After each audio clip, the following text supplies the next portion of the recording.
మా బతుకులే అలాంటివి. దీనింతటితో ఆపలేము, మార్చలేము. వీళ్ళు తిరిగి వెళ్లాలన్నా కొంతమందికి ఇళ్లున్నాయి. మిగతా వాళ్ళందరికీ ఇదే వాళ్ళ ఇల్లు, ఇదే వాళ్ళ కుటుంబం. నువ్వు నా కన్న బిడ్డవైతే వాళ్ళు నేను పెంచిన బిడ్డలు. నువ్వేంట్రా ఇలా మాట్లాడుతున్నావు?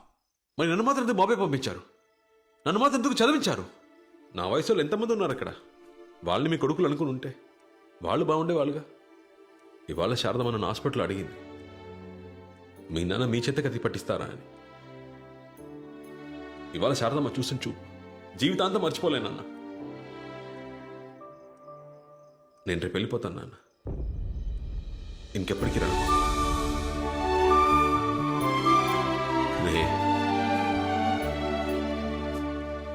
ఇంతవరకు నేను ఎప్పుడూ ఎవరిని ఏమీ అడగలేదు. కొడుకు అనే హక్కుతో అడుగుతున్నాను. నువ్వు ఎక్కడికైనా వెళ్ళు, కానీ ఆఖరికి నువ్వు చేరాల్సిన చోటు ఇదే అయి ఉండాలి. వీళ్ళనెప్పుడూ రౌడీలుగా, గుండాలుగా చూడొద్దు. వీళ్ళు నిన్ను సుల్తాన్ సుల్తాన్ అంటూ నీకోసం ప్రాణాలైనా ఇస్తారు. వీళ్ళకి ఏదైనా సమస్య వస్తే అండగా నువ్వు నిలబడు. నా మనసుకు అది చాలుగా.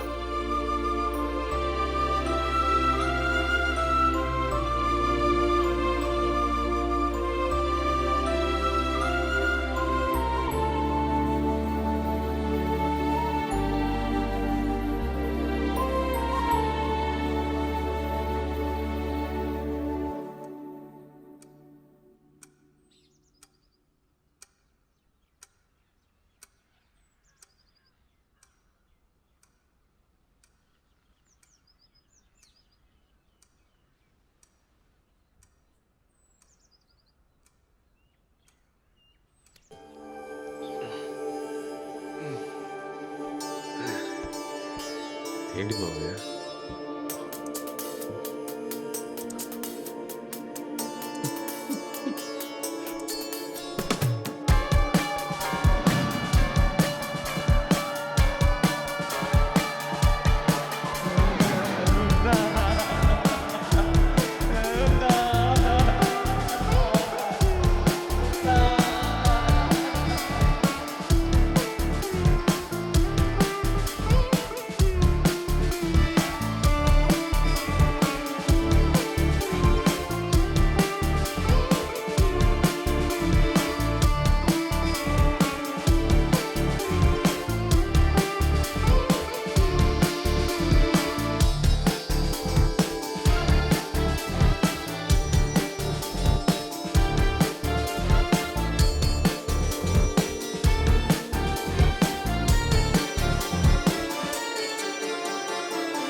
మన ఇంటికి మనుషుల్ని పంపించింది ఎవరో కాదు, పోలీసు వాళ్ళే. అవును బాబు, కొత్తగా వచ్చిన కమిషనర్ మహేందర్ రెడ్డి. అవును సార్, పెద్ద ఆయన్ని లేపాలన్నది టార్గెట్. కానీ ఇప్పుడు మీ ఇంట్లో ఉన్న పెద్ద తలకాయలందరినీ లేపేయాలనుకుంటున్నారు. అది కూడా 10 రోజుల్లో.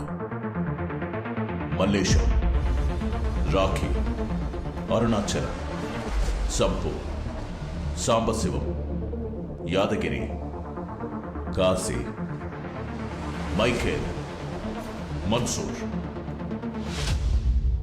సేతుపతి తర్వాత రౌడీ అన్నవాడెవడు తలెత్తకూడదు. అందరినీ షూట్ చేసి పారేయండి. I want my city clean.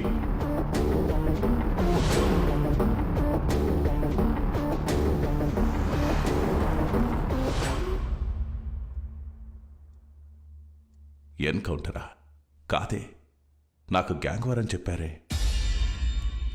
Sethupathi వాళ్ళ ఇంటికి రౌడీని పంపే ధైర్యం ఈ ఊళ్ళో ఎవరికీ లేదు. వచ్చింది పోలీసులే, నాకు తెలుసు. సుల్తాన్ ముందరకు ఏది వద్దని చెప్పాను కదా, ఎందుకు తొందరపడ్డాను? ఇప్పుడున్న గొడవలు చాలావా? నువ్వు ముంబైలోనే కదా ఉండేది, నీకు దీనికి ఏ సంబంధం లేదు. బయలుదేరు. పోరా.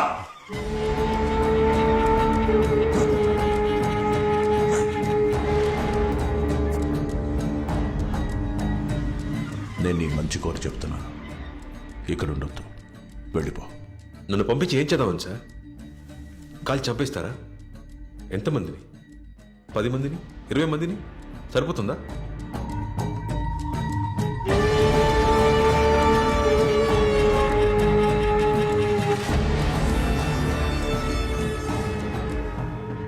నాకు తెలిసిన ఈ విషయం వాళ్ళకి తెలిసి ఏమవుతుందో మీకు తెలుసు. వాళ్ళ కానిస్టేబుల్ అయినా ఒకటే, కమిషనర్ అయినా ఒకటే. బెదిరిస్తున్నావా? మీ నాన్న స్థానంలోకి రావాలనుకుంటున్నావా? లేదు సార్, అవకాశం ఏమంటున్నాను. మీరు వాళ్ళని చంపాలనుకుంటున్నారు, నేను వాళ్ళని మార్చాలనుకుంటున్నాను. వాళ్ళనా? వాళ్ళని మార్చలేవు. వాళ్ళ మీద వారానికి 100 కేసులు వస్తున్నాయి. మారుస్తావా? వైలెన్స్ వాళ్ళ రక్తంలోనే ఉంది. వైలెన్స్ వాళ్ళ రక్తంలో లేదే సార్, వాళ్ళ బ్రెయిన్లో ఉంది. నట్లు బోల్ట్లు ప్లేట్లతో తెలివి ఫీలింగ్స్ లేని రోబోట్ని కూడా నేను చెప్పింది చెప్పినట్టు చేయించగలను. నా మంచి చెడు చూసి నన్ను పెంచిన వాళ్ళు నా మాట విని నేను చెప్పినట్టు చేస్తారు. వాళ్ళు ఇలా అయిపోవడానికి మా నాన్న కూడా ఒక కారణం సార్. అందుకే వాళ్ళని మార్చాలనుకుంటున్నాను. ఒక అవకాశం అండి సార్. నువ్వు మహాభారతం చదివావా? మహాభారతంలో కృష్ణుడు 100 అవకాశాలిచ్చినా కౌరవులు మారలేదు. ఆయనే వాళ్లను చంపేశాడు. నువ్వు ఒక్క అవకాశమే కదా అడిగింది. ఇస్తాను. 6 నెలలు సరిపోతుందా? కానీ ఈ 6 నెలల్లో వాళ్ళ మీద ఓ చిన్న పెట్టి కేసు కూడా ఫైల్ అవ్వకూడదు. ఏ స్టేషన్లోనూ ఏ ఒక్కరి మీద ఒక్క కేసు కూడా ఉండకూడదు. జరిగే పనేనా?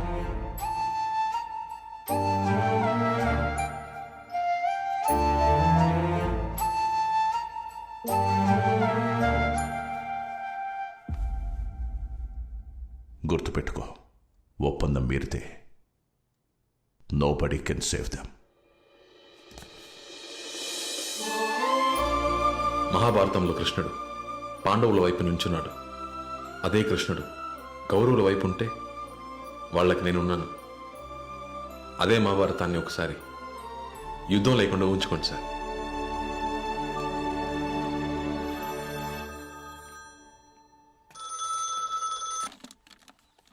హలో, వెలగపూడి నుంచి మాట్లాడుతున్నాం. మీరెప్పుడు వస్తున్నారయ్యా? ఇక్కడ రోజుకో ప్రాణం పోతుందయ్యా. రాయ్, మీలో 20 మంది బయలుదేరి ఆ ఊరికి వెళ్ళండి. ఊరికి నీకేమన్నా పుర్రగాని దొబ్బిందా? మన ఇంట్లో దాడి చేసింది ఎవరో తెలీదు. వాళ్ళని పట్టుకోవడం మానేసి మమ్మల్ని ఊరికి వెళ్ళమంటావా? నాయకుడు లేని గ్యాంగు ముండమాపితో సమానం అని నిరూపించావు. ఏం మాట్లాడుతున్నావు? నేను చెప్తున్నా, ఎవరు వెళ్ళకూడదు. సరే, వెళ్ళాలా వద్దా అని ఎప్పట్లా తేల్చుకున్నా.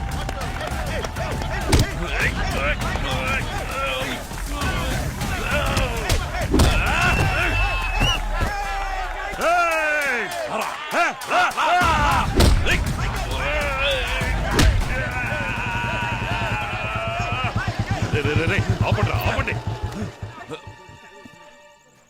ఎందుకు ఆగారు? పర్లేదు కానివ్వండి. అది కాదు బాబు. బాగా ప్రాక్టీస్ చేసి అందరినీ కొట్టండి, నరకండి, చంపండి. ఆయనపై 3 రోజులు కాలేదు ఇంకా. మీరు అసలు మనుషులేనా? ఇలాంటి పనులు చేసి ప్రశాంతంగా తిండేలా తింటున్నారు. రక్తం వాసనకి వాంతి రావట్లా? ఇక్కడికి వచ్చేటప్పుడు ఎంతో ఆనందంగా వచ్చాను. ఇప్పుడు అసలు ఎందుకు వచ్చానని ఉంది.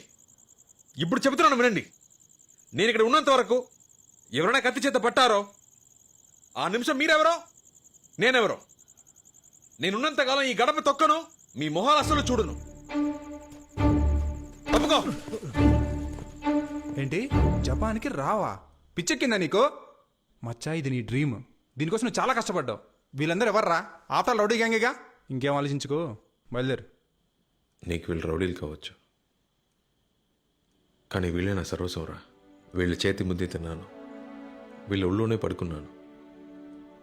అన్నీ మర్చిపోయి ఎలా రమ్మంటారా నా వాళ్ళని చెప్పుకోవడానికి? నాకు ఇంకెవరు మిగిలి ఉంటారు. నువ్వు వెళ్ళు, నేను రాను.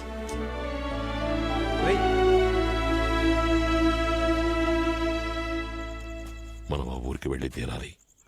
ఎందుకంటే అది పెద్దయ్య గారు వాళ్ళకి ఇచ్చిన ఆఖరి మాట. మనం దాన్ని కాపాడాలి. సుల్తాన్ని నేను మేనేజ్ చేసుకుంటాను, తనకేం తెలియక్కర్లేదు. మన ప్లాన్ ప్రకారం మీరు 20 మంది ఈ రోజు రాత్రికే ఆ ఊరు బయలుదేరండి. మన స్కెచ్ మిస్ అవ్వకూడదు. వాడు చావాలి. రేయ్, గేటు దాటేలోపు భయంతో ఎవ్వడి బాడీలోంచి ఏ సౌండ్ రాకూడదు. Pin drop silence. ఎవడరా సౌండ్ చేసింది? చేతవా? అది నువ్వేరా? ముసుకండ్రా. రేయ్, ఎందుకు డోరు తెరవకుండా నోరు తెరుస్తున్నారు? అయ్యయ్యో, అయ్యో దొరికిపోయావా ఎక్కడికి రా అడుగుతున్నాగా. చెరువు గట్టు వరకు వెళ్ళొద్దామని దానికి బ్యాగులు ఎందుకురా? వచ్చేటప్పుడు జంగాకి బిస్కెట్లు చాక్లెట్లు తెద్దామని. నో సుల్తాన్. ఒక తాడినాయల బుక్ అయితే చెప్పకుండా ఏదో కంత్రి పని చేస్తున్నారు. బాసు